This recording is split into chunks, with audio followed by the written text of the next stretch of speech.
കുഞ്ഞിക്കോട് വില്ലേജിലേക്ക് ഏവർക്കും സ്വാഗതം. ഇപ്പോൾ മാമ്പഴത്തിൻ്റെ കാലമല്ലേ, അപ്പോൾ മാമ്പഴ പുളിശ്ശേരി വെച്ചാലോ?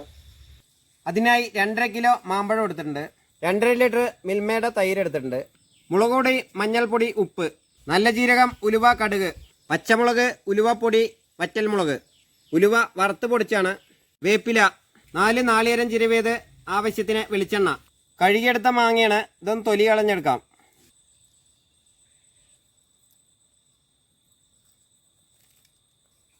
മാമ്പഴ പുളിശ്ശേരിക്ക് മധുരം കുറവുള്ള മാമ്പഴം വേണം, എങ്കിലേ പുളിശ്ശേരിക്ക് ടേസ്റ്റ് ഉണ്ടാവുള്ളൂ.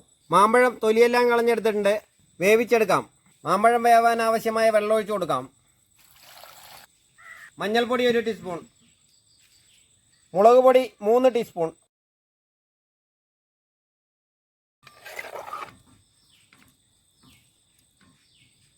അടച്ചു വെച്ച് വേവിച്ചെടുക്കാം. മാമ്പഴം റെഡിയാകുമ്പോഴേക്കും അരപ്പ് തയ്യാറാക്കാം. അരപ്പിനായി 2 ടീസ്പൂൺ നല്ല ജീരകം ഇട്ട് കൊടുക്കാം.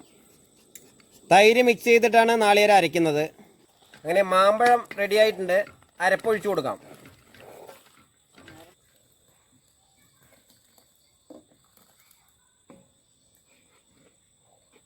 അധികം തിളയ്ക്കാൻ പാടില്ല, ഒരു തിള വന്നാൽ മതി. ആവശ്യത്തിന് ഉപ്പിട്ട് കൊടുക്കാം. 1 ടീസ്പൂൺ വറുത്തു പൊടിച്ച ഉലുവപ്പൊടി,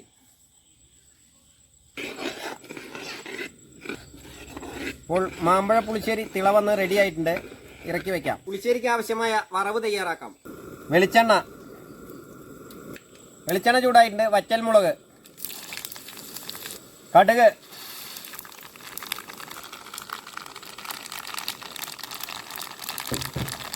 ഒരു ടീസ്പൂൺ ഉലുവ, പച്ചമുളക് കട്ട് ചെയ്ത്, വേപ്പില. ഇനി കറിയിലേക്ക് ഒഴിച്ചു കൊടുക്കാം.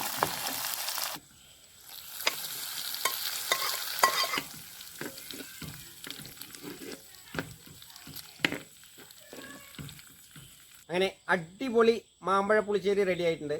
വീഡിയോ കാണുന്നവർ വീഡിയോ ഇഷ്ടപ്പെട്ടാൽ ലൈക്ക് ചെയ്യുക, കമൻറ്റ് ചെയ്യുക, ഷെയർ ചെയ്യുക, സബ്സ്ക്രൈബ് ചെയ്യുക. അപ്പോൾ അടുത്ത വീഡിയോയിൽ കാണുന്നവരെ ബായ്.